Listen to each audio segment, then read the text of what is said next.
Good afternoon, viewers and listeners. Welcome once again to Salida Teleradyo of the La Filipina National High School. I am your teacher host, Julius Condes. And this afternoon, you will learn many things about first aid for common unintentional injuries. Lesson in MAPI 9, Quarter 3, Lesson 3. Are you all ready? Let's give the floor to teacher broadcaster, Ma'am SIMERES FEJO. Thank you so much, Sir Julius Condes. Good day, listeners and viewers. Welcome to Salida Teleradyo. Despite of the pandemic, we still be able to learn our lesson by discussing it through FM Radio 98.3 Gold FM Cuyawano. And of course, you are live here in our very own Salida TV, the official Facebook Salida TV of La Filipina National High School. Today, I am your teacher broadcaster, SIMERES FEJO, or you can call me Ma'am FEJO. This afternoon, we are going to learn about first aid for common and intentional injuries in grade 9 health. Our objectives for today's lesson are: number 1, distinguish the different types of injury. The next one, discuss how to apply first aid for common and intentional injury. And the last one, we have here, demonstrate proper first aid procedures for common and intentional injuries. But before we are going to discuss our lesson, let's have first our pre-assessment. This is to test your knowledge prior to the topic that I will be discussing. So students, please have now your pen and paper for you to write your answers on what are your immediate action to the different emergency situation. You are only given 10 seconds to answer its situation, which will later be used in expanding our lesson. All right, shall we start now? Let's have situation number 1. Your friend fell from the tree and was unconscious. Again, your friend fell from the tree and was unconscious. Your time starts now.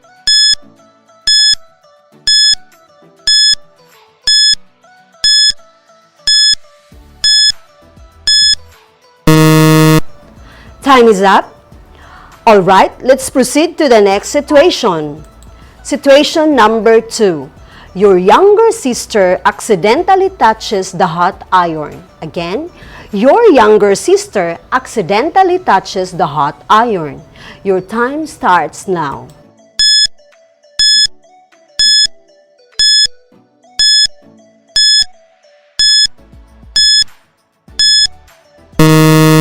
Time is up. Let's proceed to the last situation. Situation number 3. Your classmate has drunk poison. Again, your classmate has drunk poison.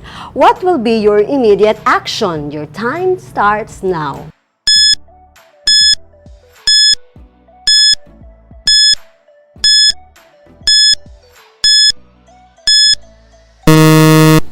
Time is up.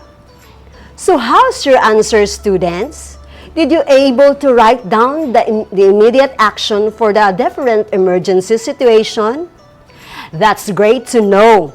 Now, for you to understand further about the topic, I have some questions for you to assess. Are you familiar with the RICE method? That's great. RICE is the acronym for rest, ice, compression, and elevation.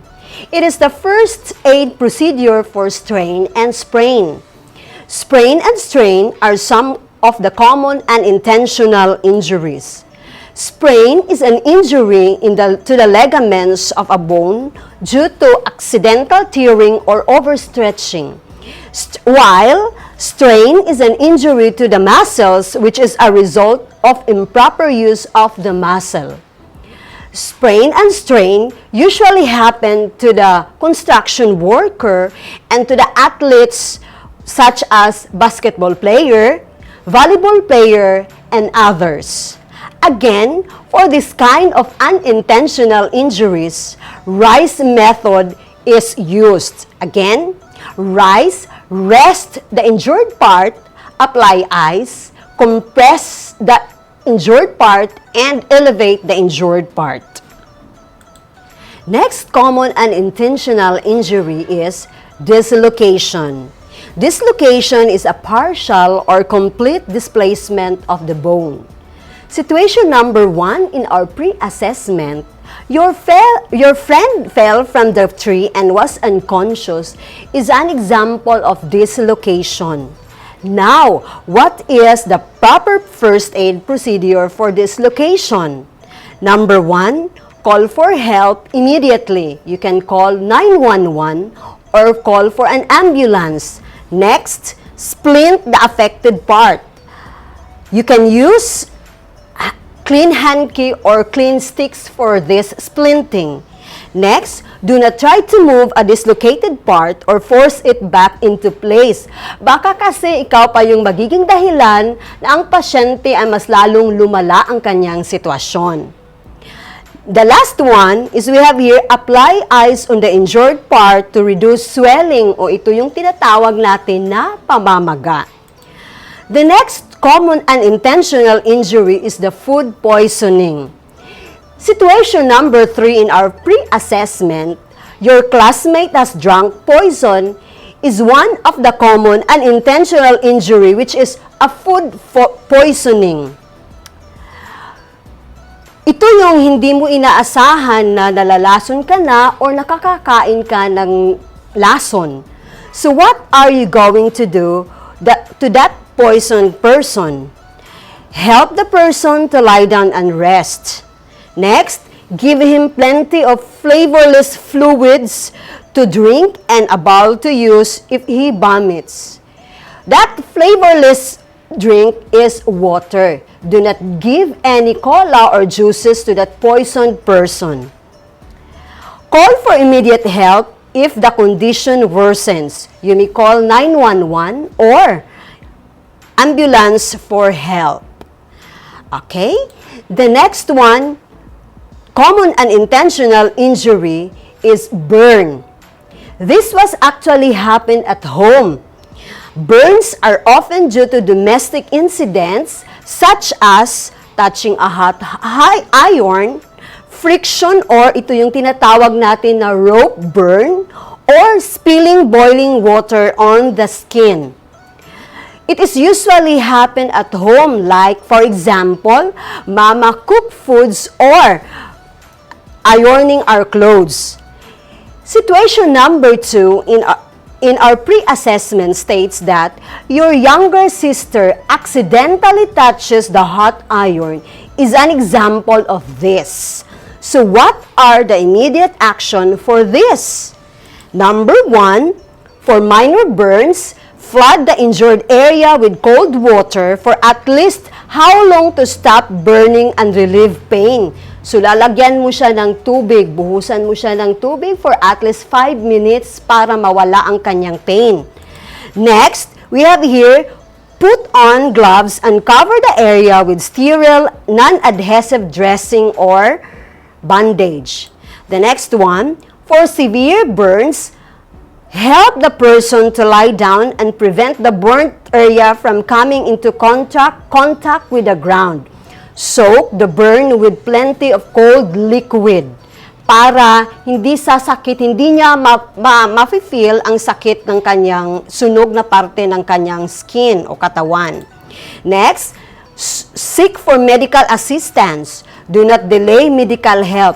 You may call also 911 or ambulance for help immediately as soon as possible. The next one we have here, wear disposable gloves and gently remove any rings, watches, belts, shoes, or smoldering clothing before the tissues begin to swell. Para kung sakaling mamamaga na yung ating yung burn area ng pasyente or victim, hindi yung mga rings o kaya yung shoes magdikit. Next is we have here, carefully remove any burnt clothing unless it is sticking to the skin. Cover the burnt area with non-adhesive dressing and bandage. Next, we have continue to monitor the vital signs. Do not forget to monitor the vital signs of the patient such as the body temperature, the pulse rate, and the blood pressure because it is very important. Next, let's have here, reassure that the casualty and treat for shock. Reassure that the victim must or she may be okay. Alright, students, there you go. Students, let us proceed to the next activity for this afternoon. For the direction, analyze the following statements. On your paper, draw an arrow up if the statement shows proper action, and arrow down if it is not. You are only given 5 seconds to answer. When you hear this sound, that means the time is up. Are you ready, students? Statement number 1. Anna insists that her unconscious sister drink water. Again, Anna insists that her unconscious sister drink water. Your time starts now.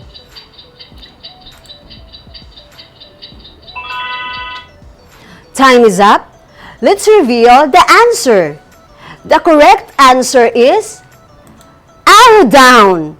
Do not give water to the unconscious victim. Next statement. Statement number 2.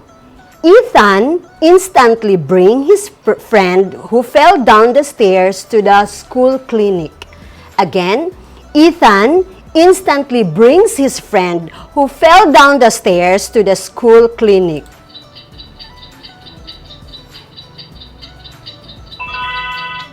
Time is up. Let us reveal the answer. The correct answer is arrow down. Do not move the victim right away. Immobilize him first before bringing that victim to the school clinic. Next, statement number 3. Michael makes use of his clean hanky to tie his best friend's bleeding arm. Again, Michael makes use of his clean hanky to tie his best friend's bleeding arm. Your time starts now.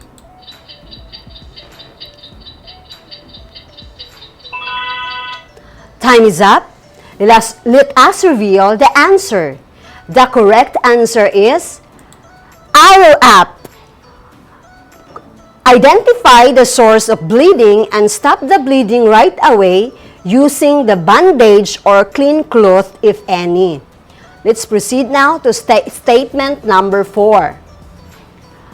A responder stopped the bleeding and immobilized the broken part by splinting the arm of a student who was accidentally injured in the classroom.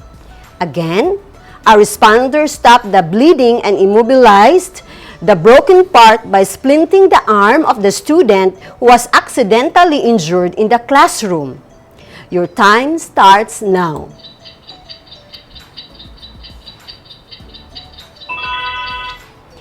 Time is up. Let's reveal the answer. The correct answer is arrow up. Let's proceed to the last statement. Statement number 5.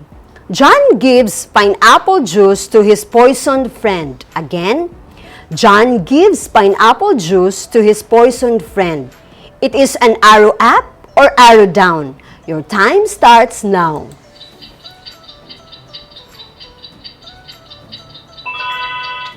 Time is up. Let us reveal the answer.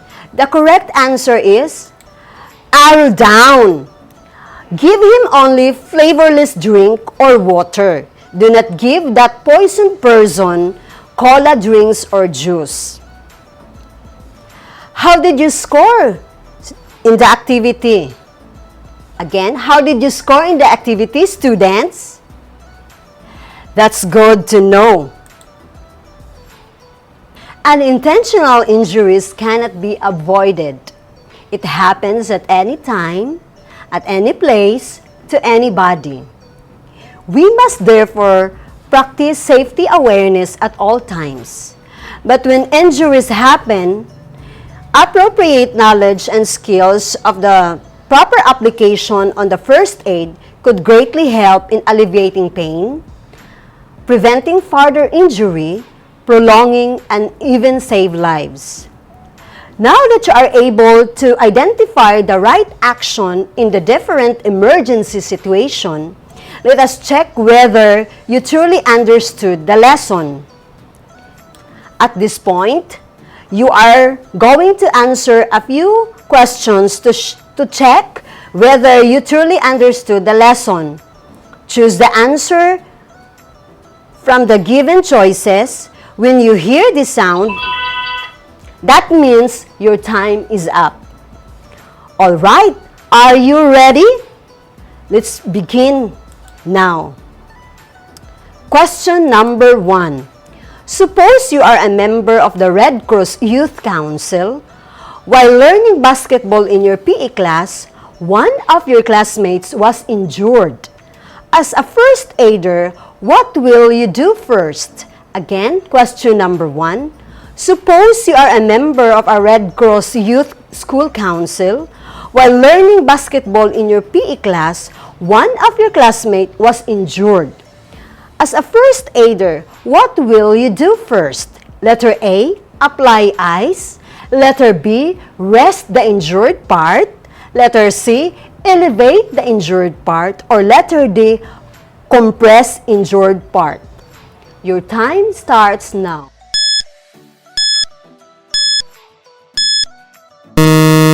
Alright, time is up. Let us reveal the answer. The correct answer is letter B, rest injured part. Alright, let's proceed now to the next question. Question number 2. You are helping a friend who fell from a tree and dislocated his arm. Which of the following actions will you avoid as it may cause more harm? Again, you are helping a friend who fell from a tree and dislocated his arm. Which of the following actions will you avoid as it may cause more harm? Letter A, immobilize the affected arm by splinting. Letter B, try to fix the dislocated arm by applying force. Letter C, apply ice on the injured arm to reduce swelling. Or letter D, apply direct pressure on the wound if there is bleeding. Your time starts now.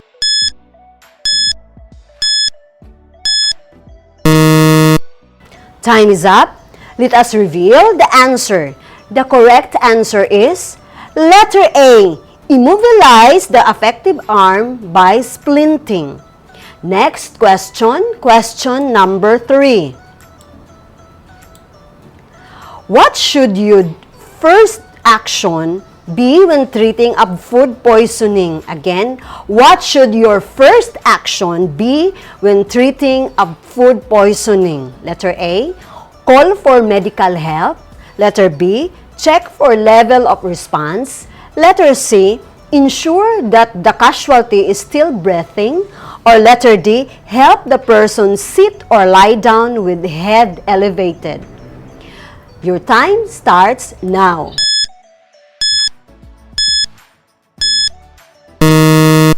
Time is up. Let us reveal the answer. The correct answer is letter D. Help the person sit or lie down with head elevated. Let's proceed now to the next question. Question number 4. In sprain and strain, RICE method is being applied. Again, in sprain and strain, RICE method is being applied. I stands for what? Letter A, apply ice. Letter B, apply alcohol. Letter C, apply bandage. Letter D, apply betadine. Your time starts now.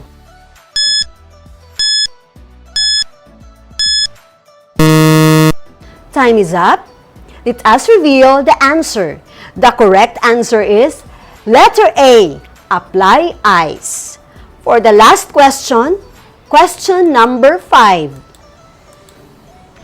What do you call the immediate care given to an injured person before the arrival of a physician? Again, what do you call the immediate care given to an injured person before the arrival of the physician? Letter A, first aid. Letter B, intensive care. Letter C, chest compression. Or letter D, cardiopulmonary resuscitation. Your time starts now.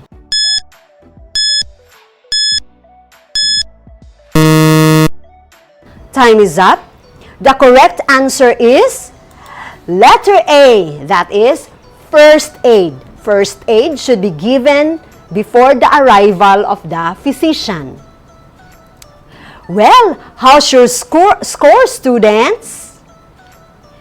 I hope that you've got a perfect score in our post-assessment. Good job, student! Now, for your assignment, write an essay on what do you think is the reason why teenagers are prone to accidents and injuries. Again, write an essay on what do you think is the reason why teenagers are prone to accidents and injuries. You may post your answer on your Facebook wall or send it to my messenger, SIMERES FEJO. Thank you for listening, everyone. Always remember, prevention is better than cure. See you next on our Teleradyo Eskwela here at Dala Filipina National High School. God bless and keep safe, everyone. Bye-bye. That was great. Thank you, Ma'am Fejo. And thank you, viewers and listeners, for tuning in. I hope you have learned something today. Once again, I am your teacher host, Julius Condes. Stay tuned for next subject. Bye for now.